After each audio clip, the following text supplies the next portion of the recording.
Welcome to Girls and Guys, hosted by Taja Glover, Candace Morales, and Jeffrey Smith Jr. With special guest, producer Maurice Starr, musical performance by God's Messenger, and music makers. All this and so much more coming up on Girls and Guys.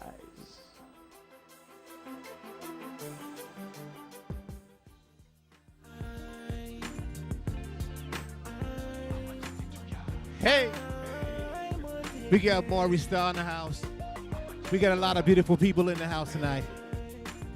I see you smiling. But if you've ever been addicted to someone or something, this one's for you. I can't breathe without you, like a fish out of water. My heart calls your name like a 911 caller. You are my sunshine in the rain. I can't get you out of my mind. You're my stars in the sky, my moon at night. You are the doctor to my pain, my light when I am blind, my rainbow in the sky. I'm addicted to you. I'm addicted to you, 'cause I'm addicted. I'll never be the same. I have no complaint, 'cause I'm addicted. I'll never be ashamed. Woo!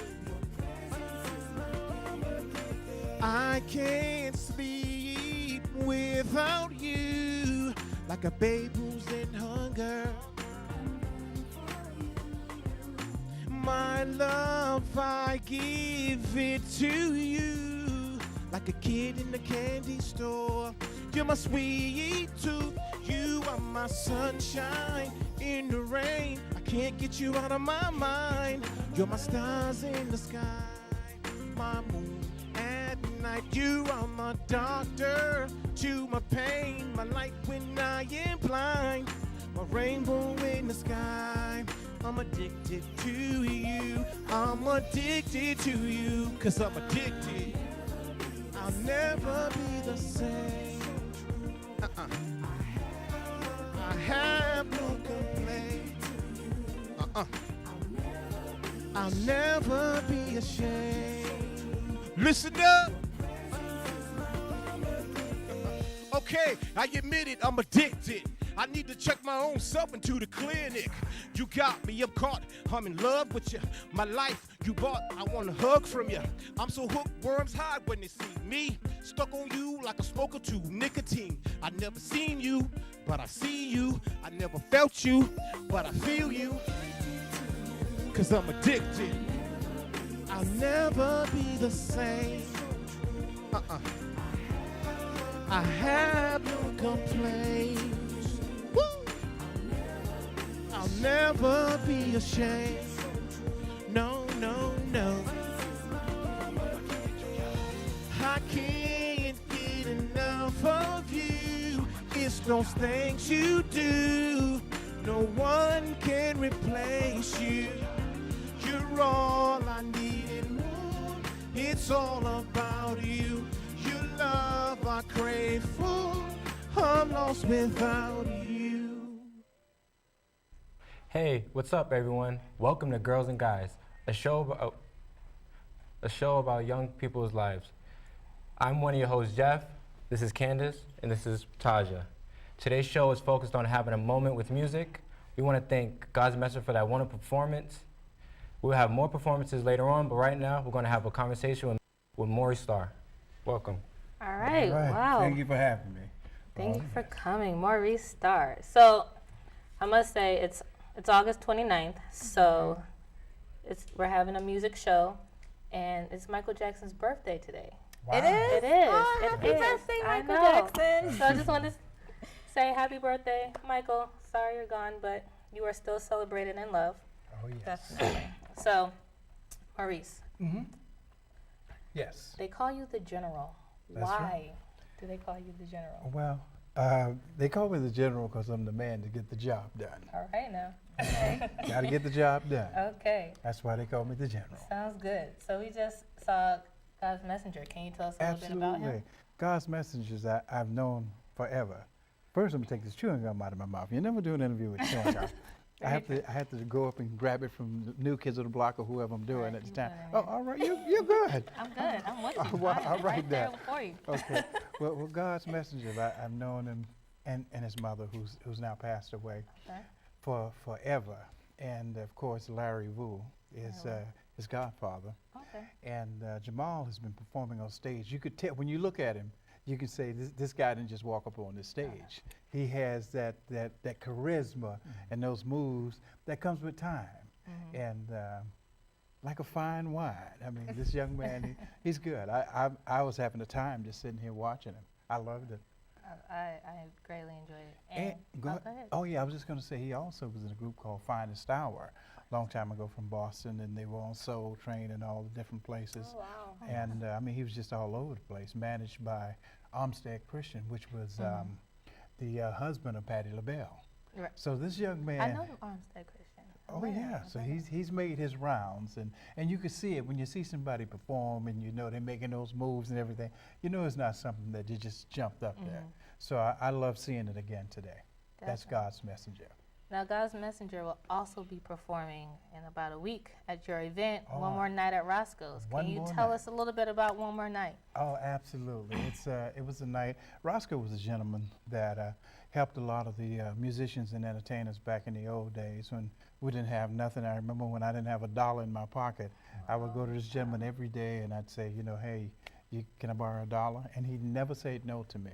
Wow. And I'm going back in the 70s now, early 70s. And so he was just always a great gentleman, and I felt we didn't do a lot for him. I mean, he had the energetics, the ambitions, the energies. The list is just so long. Right. Margot Thunder. And so I said, we all need to come back and help Roscoe that he's developed cancer, and he's not doing too well. And also Leslie Jones. So they're both going to be rewarded that night, even though it's One More Night at Roscoe's. Oh, okay. I understand. I can talk forever, so you may have to No, jump in this somewhere. is interesting. It's a history lesson. I always enjoy lessons. So I know this is a fundraiser event for Roscoe, but what does the event mean for Boston? I think it means a lot. We brought in a lot of people to help us celebrate, and you know, Barbara's got to be there. Barbara's got to be there. I think she heard you. Okay, all right. Barbara Barrows, all right. Now, so it means a lot because it's bringing us all together. I mean, it's not just for Roscoe, but it's for Roscoe. It's a young lady named Velma Haith at the Lee School. She developed dementia, and also we have others. Mel Cain. Okay. Who else do we have? We have several people. The young lady from the Bay State Banner. I say young because we all are young in God's eyes. Very true. And of course Mel Miller as well from the Bay State Banner. And so we're going to recognize many people that night, as well as all the musicians. Margot Thunder is flying all the way in from California. Nice. And she's doing a show that night and flying on a 7 o'clock flight that morning. Oh, that's incredible. Wow. So, and she told me, she said, nothing in the world would stop me from this. I met her there at Roscoe's. I met New Edition at Roscoe's. I met so many people at Roscoe's. Wow. You know, we used to do our hits there back in the day with my records, Maurice Starr, and also the Johnson crew. We would test them in Roscoe's before we put them around the world. So Roscoe meant a lot to all the musicians here. So that's the meaning of Roscoe's for us. Now, where's the event taking place? The Hibernian Hall. We went to Okay. several places, but I wanted it in Roxbury because that's where I lived my life. When I was here in Boston, I did New Edition and New Kids at my house in Roxbury. So Roxbury has meant a lot to me. I just like the feel of Roxbury. So it's here, 184 Dudley Street, Okay. Hibernian Hall. And how can the people go out and get tickets? We have them at, of course, Nubian Oceans. And that was another thing. I wanted to go back as they did on Black Wall Street back in 1917 and on Market Street in Tulsa, Oklahoma, you know, where the community, back in those days, the community had would had their own lawyers, their own doctors, and they called it Black Wall Street. And that was 1917. And I liked that mindset, so I wanted to bring that same mindset to what I was doing. Feed the tickets into the black community because it is mostly a black event, but it's something that people love. I mean, we have white people coming from all across the country. One lady's coming out of Canada. So they're coming from all over to enjoy this beautiful music. We know it's soul music. Okay. And soul and spiritual. And God's Messenger will be performing that night, right? God's Messenger, that'll be performing. Who are some other artists that we can look forward to? Of course, Margot Thunder, the Music Makers, Perfect Gentleman, which is Music Makers, Perfect Gentleman, Larry Wu, the, oh my God, Planet Patrol, just The list goes on. the list goes on. Thank you. I like that cutoff. The list goes on. Because she saw I was having a hard time. So she said, let me help him. I ain't mad at you. So, when did you first meet Margot Thunder? Margot, I met her, she was with a very good friend of mine named Mary Alford, same young white lady who helped me find New Kids on the Block. I guess they had heard about the Johnson brothers. They heard we were in town, and they said, they showed up at Roscoe's. I was doing a show there, and I was bringing in my equipment, and Margot and Mary was helping me bring in the equipment. And I said, who was that lady helping me? This is in the 70s. This is in the 70s. And I said, oh, that's Margot Thunder. I said, Margot Thunder? The lady that got the record out, Expressway to Your Heart and Soul of a Woman? I said, why is she carrying my stuff? Yeah. And they said, well, Margot always was around great musicians. And so I just think I was maybe one of the good musicians that she was around. She said, I might do something with Maurice one day, which she did. And we got her a gold record on the Sister Act movie. So once she got with me, we got her the gold and platinum, and I was very happy of that, because I'm not sure if she got it with anybody else, but she definitely got it with Maurice. All right. So that's when I met her. Nice. Did you have an opportunity to work with her? Yeah, we had an opportunity. She signed to my label at Disney, and movie we did. I was doing all the movies for Disney at the time, Touchstone Pictures. I would do all the music. And Margot was a group I put together called Lady Soul with Phaedra Butler. Oh, don't let me start naming names, because I need your help again. Okay, well, we get it. But, so yeah, produced Margot for the movie with Whoopi Goldberg. Right, Sister Act, right? Sister Act. Right. Wow. And she sung, we did the videos with Whoopi Goldberg, the movie and everything. We just had fun. And Margot sung the song, If My Sister's in Trouble, I'll be there. Come on, somebody. Well, we have to take a quick break. Okay. But we will be right back right after this. Oh, those boys are much too much. Those boys are much too much.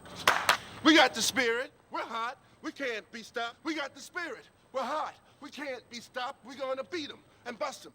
The smallest moments can have the biggest impact on a child's life. Let's get a little bit rowdy. R-O-W-D-Y. Take time to be a dad today. Call or visit fatherhood.gov to learn more.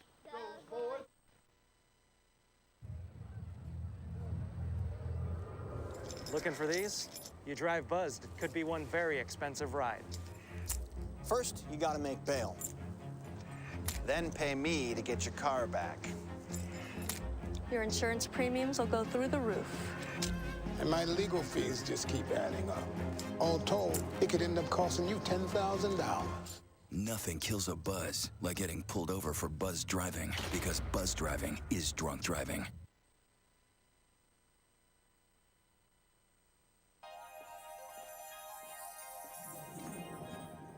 Can you consent with me? Imagine what you'd see if every child had a book to read. 'Cause every kid across the nation deserves a book to read, and we can make it happen right now. No, I don't know what you've been told, but kids with books learn so much more. So the mission is for us to get a book to each and every child.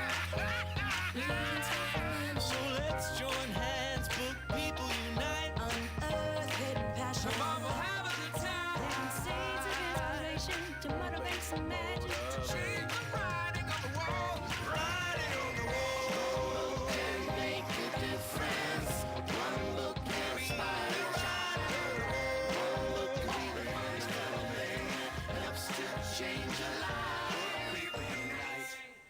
Read to a child today and spark a lifetime of ambition. Thank you for calling your GED Pep Talk Center. All right, now, are you ready for your GED Pep Talk? Being nervous is okay. It just shows that you're serious about getting your diploma. A lot of things are scary. Heck, I'm scared of clowns. No quiero oír. Danny, no lo puedo hacer. DMC, life in your pep talk style. Just keeping it real, Debs. Just keeping it real. Whatever motivation you need, we've got a pep talk for you. Get your GED pep talk and find free classes at yourged.org. How's everybody doing tonight? I go by the name of Young Fresh. The song Spotlight off my album Live Life Now. Let's go. Where's the top back? We right above it. We in the spotlight. So all night we clubbing. I said all night we clubbing. I said, cause when you feel like you the one, life is all that you are loving. I swear. Where's the top back? We right above it. We in the spotlight. So we hotter than a. I said we hotter than a. I said we. Cause when you feel like you the one, life is. Okay. Hey, I stepped on stage. Crowds going crazy as my songs being played. Trying to bring the heat like my last name's Wade. All I got is my cell phone. Got LeBron James. Oh, if you come see me, you're guaranteed to get your money's worth. If you don't believe it, I don't know how much your money's worth. Always known for big events. I'm the one they mention first. They call me the clever guy with verses and not a single curse. My life is on a roller coaster going down the right road, and homie, I ain't got a chauffeur. Them girls probably got me in her room on a poster holding bread like a toaster. Roger that, copy over. The success for my team is not so surprising. The consequence of working from the moon until horizon. Good music is the only thing we provide, and it's so exciting. Life's good like I got Verizon. Where's the top back? We right above it. We in the spotlight. So all night we clubbing. I said all night we clubbing. Cause when you feel like you the one, life is all that you are loving. Hey, where's the top back? We right above it. We in the spotlight. So we hotter than the oven. Said we hotter than the oven. Cause when you feel like you the one, life is all that you are loving. Looking like a hood dude is what I prevent. Considering my last shows were black tie events. And my girl is Latina, but like Christina, she just want the dream. But I told her I am not a singer. Some of y'all would get that line in a little time. I think hard and revise every little rhyme. I do a lot of shows, yeah, I really decline. Cause being on stage, yeah, that's why I'm designed. I love my fans like every other artist. Cause when I do events, yeah, they party the hardest. Having a lot lets me know that I'm far from garbage. And they help me get green like I'm trying to harvest. You only live once, and I live it hype. You'll have fun around me, cause I'm just the type. I stay fresh and look sharp like I was a knife. And every right is so right. Welcome to the life. Hey, where's the top back? We right above it. We in the spotlight. So all night we clubbing. I said all night we clubbing. Hey, all night we clubbing. When you feel like you the one, life is all that you are loving. Hey, now where's the top back? We right above it. We in the spotlight. So we hotter than the oven. I said we hotter than the oven. Hotter than the oven. When you feel like you the one, life is all that you are loving. Thank y'all for coming out tonight. Welcome, Candace. My little cousin, Young Fresh, performs Spotlight from his latest album, Live Life Now. First of all, Fresh. Yes. What inspired you to write a song like Spotlight? Do you feel like the spotlight is currently something you're in, or is that somewhere you would like to be? I feel like right now I'm getting to the spotlight. I mean, I'm doing so many stuff that it's like I feel like I'm in the spotlight, but I'm not exactly where I want to be, even though people might think like, oh, he's like doing all this type of stuff, but I'm really not where I want to be. Mm-hmm. So when I made Spotlight, my manager made up the beat, and he called me into the studio on a Sunday, and I went in, he showed me the beat, and he was like, we got to make this one a hit. So we made it, and then we put it out. A lot of people liked it, went on the radio, and did a whole bunch of stuff. So yeah. Okay. And at what age did you start rapping and actually started to take it seriously? I started rapping at 9 years old, back in 4th grade. My friend, we used to bang on the table at lunchtime, you know, just freestyle and stuff like that. Okay. But I actually, like, first time I got into the studio was age 11 is when I got into studio. Okay, and how old are you now? Right now I'm 16. Wow, and you're doing all these great things and you're only 16 years old? Yes. Okay, so what sparked your decision to become a rapper? Like, when did you decide this is what I want to do for the rest of my life? When I realized how much fun it was, like how much I loved it. Yeah, when I made a song, and then I had my first show, and I got on stage, and I was still 11 at the time, so I mean, they love to see kids on stage Right. for some reason. So when I got up on stage and everybody's clapping, everybody's feeling me, and I'm performing and everything, like it was just a good feeling. Yeah, it made you and I feel wanted good. to do it more, and it was like an adrenaline rush, so I just kept doing it more and more, and I just fell in love with it. Okay, so who are some of the big name artists that you worked with? Big name artists, I've worked with DMC from Run DMC. I've worked with B.O.B. I've worked with Tom Hamilton from Aerosmith. DJ Drama. Man. And the list goes on. The list, Mac Miller. I mean, the list really goes on. Out of Sight. Bad Rappers, they're coming up. I mean, the list really goes on. So out of all those artists that you worked with, I'm sure they've all given you some type of advice that you can use on your journey. What has been the one piece of advice that stuck with you, and who was it from? Well, I would want to say DMC because he was like the first like legend, like big time person that really hit me when I first met him. And he was just in the studio chilling with me, and we were working on the songs together. And he was basically like, yo, you have a good talent that I don't really see other kids with. Like, a lot of kids want to rap, but I actually am saying stuff and all this. And, like, he really liked my music. He signed a whole bunch of stuff. And he was like, you're good. Keep going and stay at it. Have fun with it. And you'll enjoy it. You'll go far. And Okay. that's what really took me. I want to thank you so much for performing for us today. I'm sorry, I had a tongue twist. And we'll be right back after this.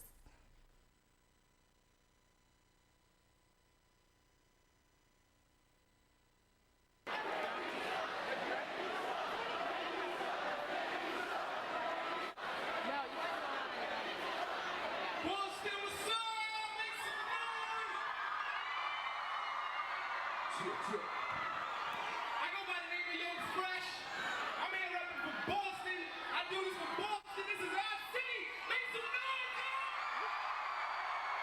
Look, first off, don't doubt me. I would never stop. Yeah, I'm going there like pulling in the parking spot, tighter than the off the top, hotter than the coffee pot. In the studio every day, man, tell me can I be stopped? I rash with a mean face like Hulk Hogan. Give me a beat like Energizer. I'll keep going. The record got these little rappers that I've been broken. So call me Guinness for all the records that I'm holding. I'm making crazy songs to prove all these stupid fools. And with my hits, I'm losing count and drinking Mountain Dew. Never sleeping, this is not first class in school. Always sitting high. I never be yours. Wow. So in that video, we just witnessed you open for Mac Miller, where you performed in front of 50,000 people at the Boston Urban Music Festival. Yeah. What was that experience like for you? That was the biggest show I've done, and I thought about that show for a month. Like, me and my team, we sat in the studio like almost every day, like, yo, we can't wait for the show. And the thing about me is like rehearsal and stuff. Like, in rehearsal, you won't see me go as hard, but like, you can't get me to go as you can't get me to go as hard as I'm gonna go when I'm on stage. Right, when you're on stage. So I'm always unexpected. You never know what you're gonna get from me. So we waited for it. When I got on stage, like, it was just. I know, that was unbelievable. Yeah. So I want to thank you again for being here. You were great. I really appreciate you. I'm so proud of you. All right, and we'll be right back. This man is almost single-handedly responsible for pressure on parents to buy New Kids on the Block merchandise. He's their manager and creator, Maurice Starr. Well, the parents don't mind, because every parent want to keep their kid happy, wouldn't you?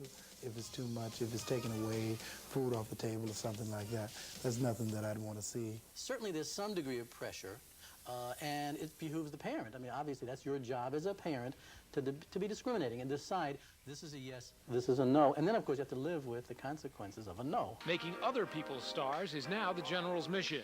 Some things take off a little bit quicker than others, but I think, you know, if you stick to anything, I think eventually it's going to happen. And it's been happening for me. In the meantime, Starr campaigns on the teen idol front, finding what he hopes will be his next New Kids in his own backyard. His son, Maurice Jr., teams with 2 other youngsters in Perfect Gentlemen. He'd been asking me for years if I want to be in a group, and I always said no. Then, that year, I just suddenly clicked. I just said yes. To those critics who say Maurice Starr pulls all the strings behind marginally talented, cute young faces, another of his protégés, 17-year-old Rick West, says, I think because I'm new at what I'm doing, you know, a lot of his advice is the right stuff to do. The writer and producer of all his acts' music, Starr can't resist a cameo in a Rick West music video. I believe I can make you a star. Maurice Starr, the general, marches on, his objective in sight to win the hearts and minds of America's young music fans. Mark Shearer, CNN Entertainment News, New York.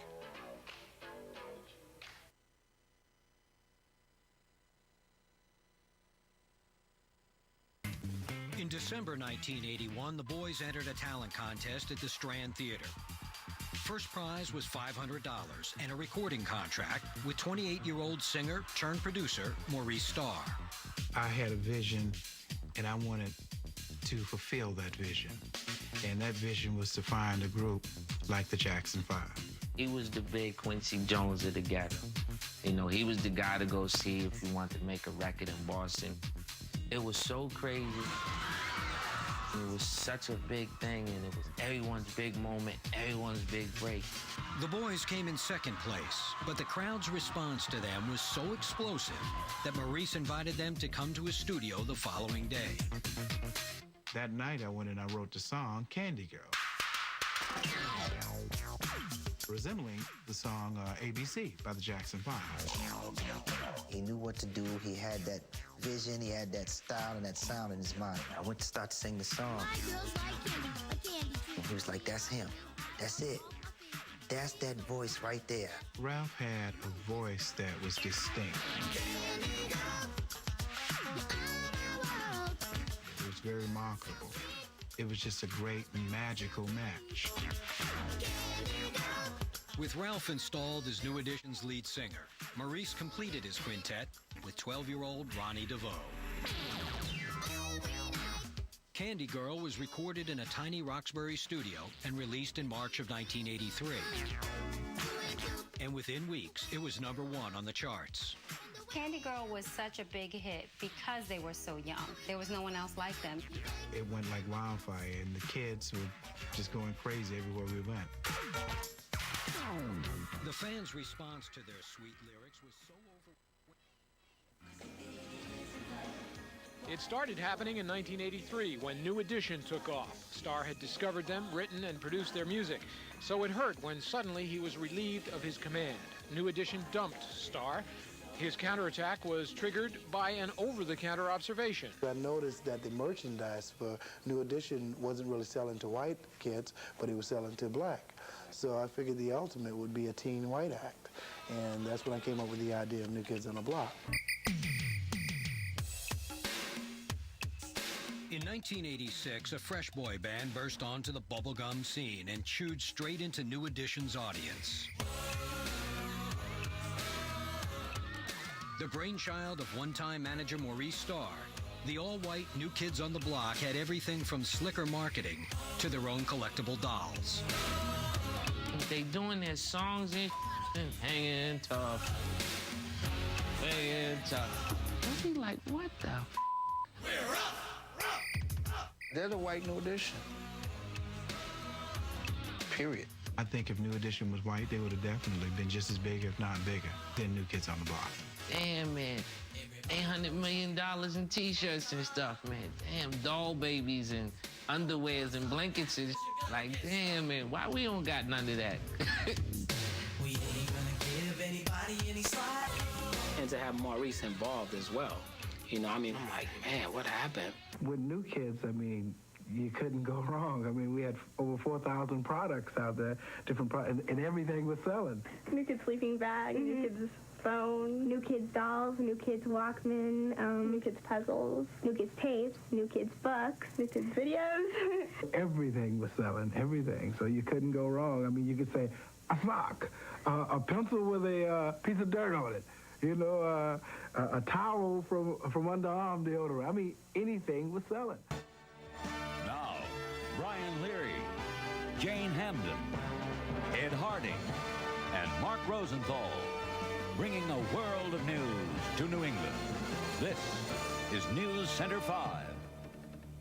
Boston's most successful pop music producer is spinning into the record business. New Kids on the Block producer Maurice Starr today launched a record label called Boston International Records, a new division of Disney Records. The label will be headquartered in Roxbury and will be devoted to cultivating and producing local singers and bands, including the Boston group called Classic Example.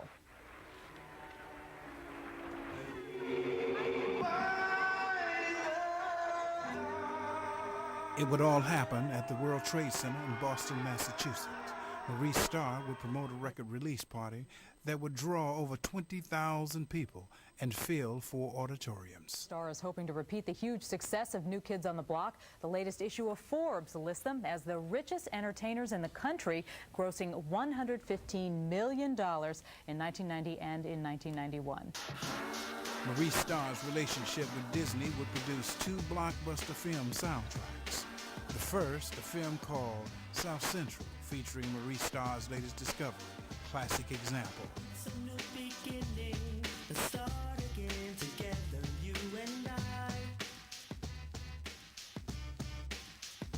The next platinum soundtrack album that Maurice would produce for Disney would feature another one of his discoveries called Lady Soul. The movie would feature Whoopi Goldberg. It would be called Sister Act.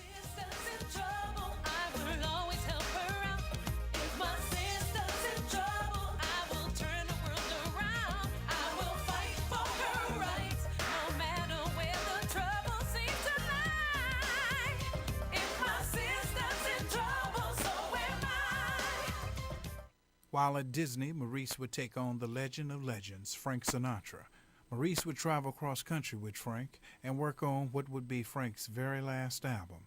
Those moments would be unforgettable. Wow, that was crazy. Maurice, what were you looking for at the talent show when you discovered New Edition? New Edition, I had went to a place called Parker Street Lounge earlier, and a guy offered me $75 when I was broke. In the early, well, not the early 70s, that was late, that was about 79. And I said, are you kidding me? I said, because I don't work with young people, even that's what I do today. I've done ever since this day. I did the talent show at Parker Street Lounge, and I noticed that all these kids was acting like the Temptations and the Stylistics, and the little girls were going crazy. I say, I need to take this, package this, and put this around the world. So I went looking for a group like New Edition. And they walked into Roscoe's. I was doing a talent show at Roscoe's. And this guy, Travis Gresham, their manager at the time, says, I'm bringing you a group you're going to work with. I said, oh, okay, well, put them on the stage.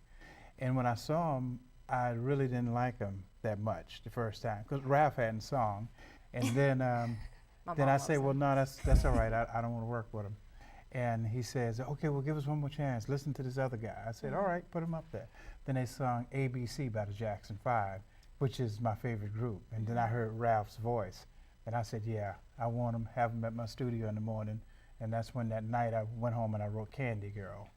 And I mean, that was my first time writing a hit song. I mean, I've been writing since the 70s for Stylistics and Dramatics, a lot of famous people, even in the 70s before that. So, you know, I didn't just wake up and say, let me go home and write a song. I had many hits before New Edition. Okay. So do you remember who won the talent show contest that night? I think it was a guy named Tino Payne. And did you sign him? No? No, Tino. No, I took New Edition because I felt New Edition because when I promoted the show, I did something. I said, oh, I want everybody to come out from Orchard Park, and everybody came from Orchard Park. Wow. I said, I'm not sure. The place was sold out. It was the Strand Theater. So I'm not sure if it was New Edition that sold it out. But the only thing I know, it worked. All right. And they were unknown. So I said, I like this, you know.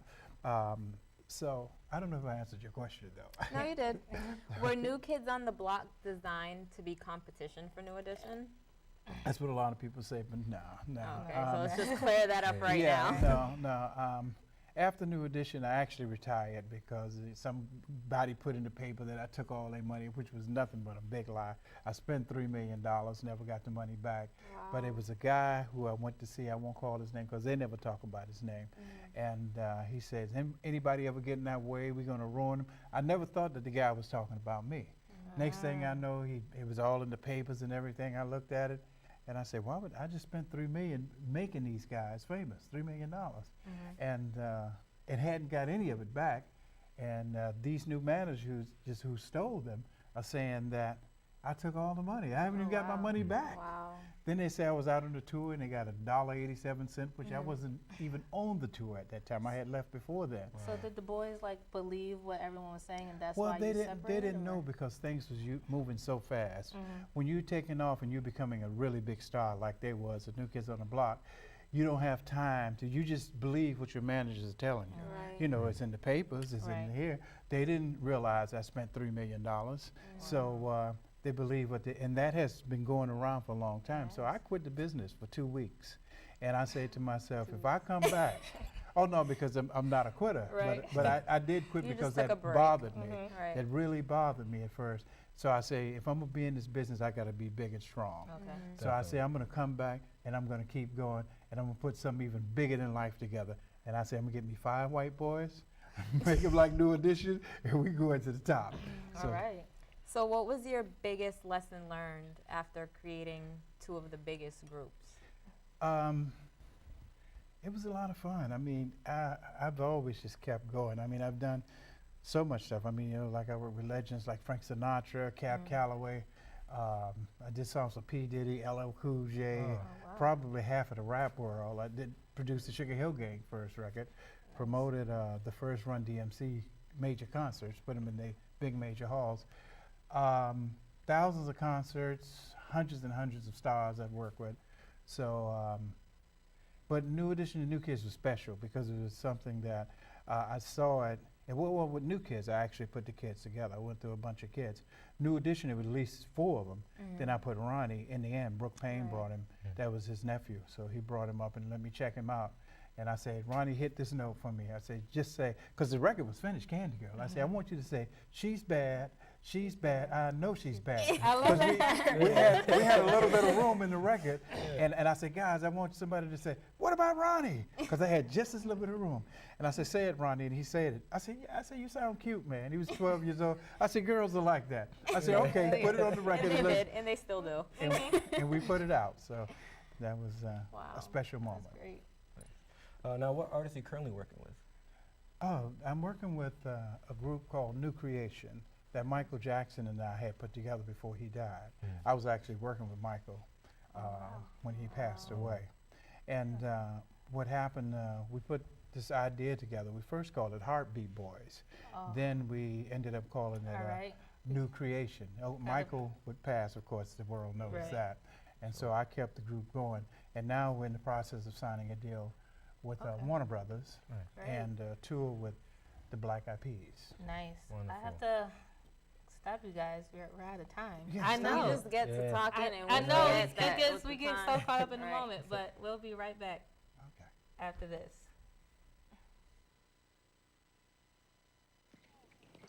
Welcome to my block party. Glad you can make it.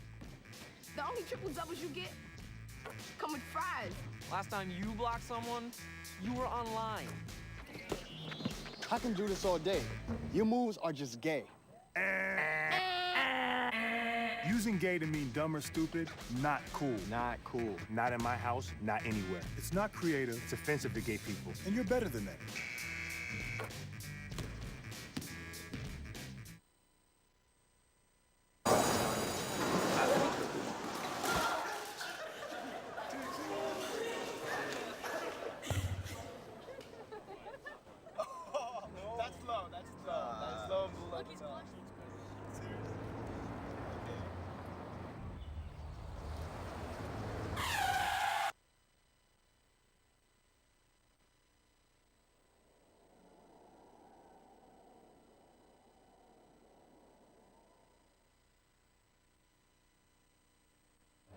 shelters are the best places to find a new pet. What a perfectly beautiful little lady. That's where you'll discover healthy, loyal, and loving animals. You little rascal. Eager to become a part of your family. A person is the best thing to happen to a shelter pet. Oh, ladies first. Be that person. Adopt. This is living. Hey, kid. To find out more, visit theshelterpetproject.org.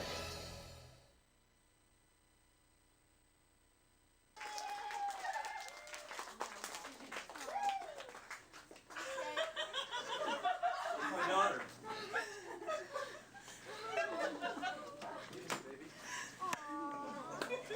Come here.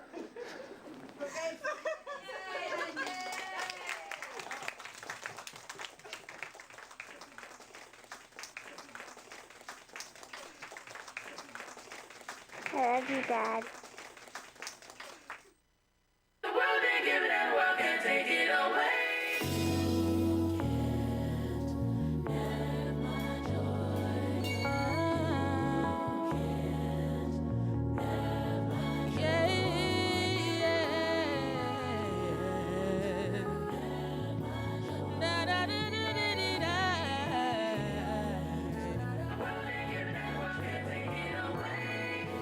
Devil's always trying to steal my joy from me, but he can't have what he did not give to me. No, I'm so tired of him sending aggravation, frustration, trying to disrupt my day. But I'm serving him notice. Grab your sneakers and be on your way.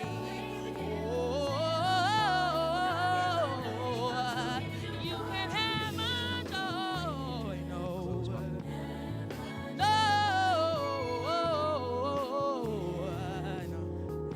you can have my joy. Hey,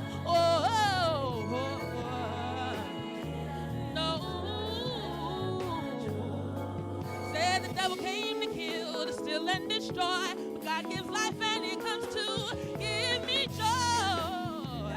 Say did. You've been on my back, on my feet, on my nerves.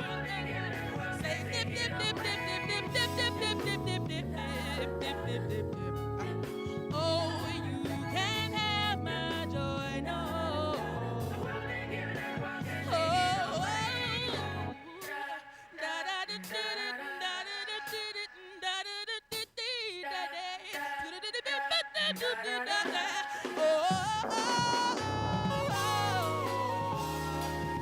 Yeah, you can't have my joy, devil.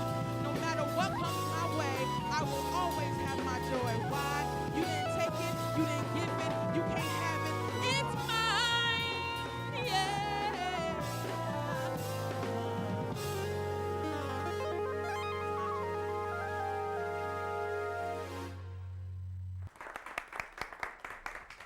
What a wonderful performance by the lovely Miss Dion Most. Thank you for having me. Thank you. Now, how long have you been singing? Since I was 5. All right. So, what inspires you musically? Musically, everything. The nature, music itself inspires me. Just knowing that I have a gift, I just like to keep singing. Now, you also play the piano. How long have you been playing the piano? I've been playing since I was about 17, 18 years old. Nice. And you also teach as well, right? I do, yes. Wonderful. Now, where do you teach at? I teach at the Dillaway House on 183 Roxbury Street in Roxbury for students ages 10 to 18, and it's for at-risk teens and teens that want to learn how to play the piano. Nice. Yes. Now, what type of artists or artists nowadays do you look up to or you see as inspiration? Mostly Jill Scott, real soulful, but in the gospel world, Kiara Sheard and the Clark sisters. I grew up listening to Maddie Moss and the Clark sisters. Wonderful, Yes. wonderful. So what type of genre of music do you see yourself falling into? The gospel soul, because what you just heard was Can't Have My Joy, and it's gospel based, but it has soul with it. So it's not to bring you to church on Sunday morning, but it's gospel soul. Nice. So you created Most Music. Now, what is your expectations or goals for Most Music? For Mo's music, there are a number of expectations and goals, but to talk about it shortly and briefly on the show, is just basically to inspire our youth, because this is our future. So it's to inspire our youth and let them know that they can make music however they want to make music, and I have the resources and I have the talents and gifts and skills to help them make music. So that's what Mo's music is about. Wonderful. Now, what is your expectations for your career? Do you want to get into the gospel industry, or do you want to just keep making music and inspire others? Well, I'm currently in the gospel industry, and I've been writing songs for a number of gospel artists. Nice. Stay tuned. And I have a couple of albums also on iTunes. So Transitions, Dion Mo's Transitions, and Dion Mo's Metaphoria. So my expectations is just continue doing what I'm doing. I'm a Berkeley student and a student therapist, so taking it in that aspect as well. Yeah. Wonderful. Now, do you have any other performances or any shows coming up that people can look into or watch out for? I do have a show, not specifically for myself, but for my students. There's a recital on Saturday, September 1st, at 6 o'clock at the Dillaway House, 183 Roxbury Street in Roxbury, Massachusetts. And they'll have their first recital. So they've learned a number of things, the theory of music, circle of fifths, all types of things. That they're learning gospel chords and church shouting chords. But they'll be having their first recital on Saturday at 6 o'clock. Wonderful, wonderful. And Mr. Maurice, what do you think about Miss Dion Most? Great. I thought, you know, I'd love to see young people do what they do, and she did a wonderful job. I enjoyed it immensely. I was over here saying, "You better go, girl." I said all kinds of little things and hoping that it didn't get onto the tape, but it definitely went into the heart. I enjoyed myself. Thank you very much. Now we're going to move on to a PSA. Stay tuned.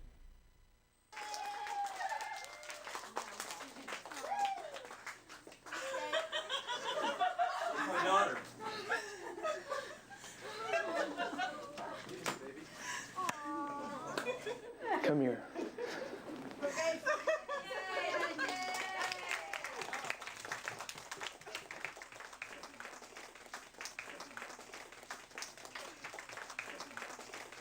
I love you, Dad.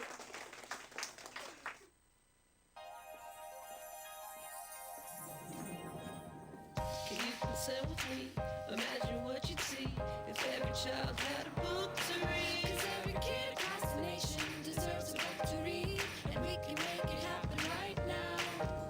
No, I don't know what you've been told, but kids with books learn so much more. So the mission is for us to get a book to each and every child.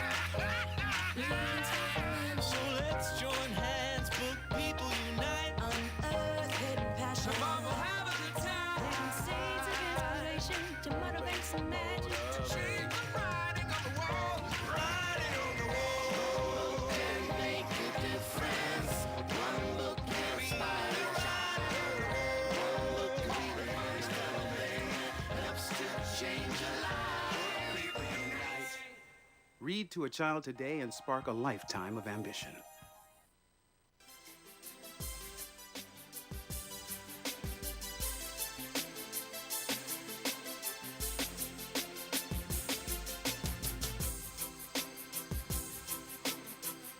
We still want to thank God's Messenger. His performance is going to be great on One More Night at Roscoe's on September 8th. So we would like to give it up for him and definitely check him out and all the other artists that are going to be there. But now we have some extra time with Maurice, so let's just continue to talk it out. Okay. Now, Maurice, being a veteran in the music industry, what is your opinions on the current state of music? I think it's different. That's why I like the young man that was up earlier. What was his name again? Young Fresh. Young Fresh. Young Fresh. Young Fresh, I thought, did a wonderful job because he's not like everybody else. And one thing I wanted to say before we went too far, the One Night at Roscoe's was discovered by my friend and myself, Larry Wu. So we kind of put that together. I don't want to get all the credit for this. Of course, we could give all the praise and credit to God. But at the same time, I don't want people not to know that Larry and I collectively put this idea together. It wasn't just Maurice Starr by himself. Nice. Okay. Now, did I answer your question? Oh, yeah. Okay. All right. Great. So you're not originally from Boston. Not are originally. You? So no. what brought you to Boston from Florida? Because that's where you're originally from, right? That's a great question. Okay. I'm from the little town called DeLand, Florida. Okay. My uncle, Arthur Rayford, used to come to Boston all the time. He discovered Boston one time A few of my uncles had moved here, and so he came to my mother's house in the early 70s, around right after the 60s. I mean, I've been doing this stuff for a long time. I was out there in the 60s. I don't want to talk too much because you know how old I am when I start saying I did Frank Sinatra. But anyway, and I went to see Elvis as well, Elvis Presley. So you know he's been dead over 30 years. So I've been out here a long time. And but I came from this little town, and my uncle came there and said, you know, I believe these guys would have a better chance to make it if they could get to Boston. They'll be closer to New York City, the Apollo Theater, which we did go there. Got booed out of there. And my first time in the Apollo, got booed and wasn't ready. So I was in a class with Luther Vandross, who got booed.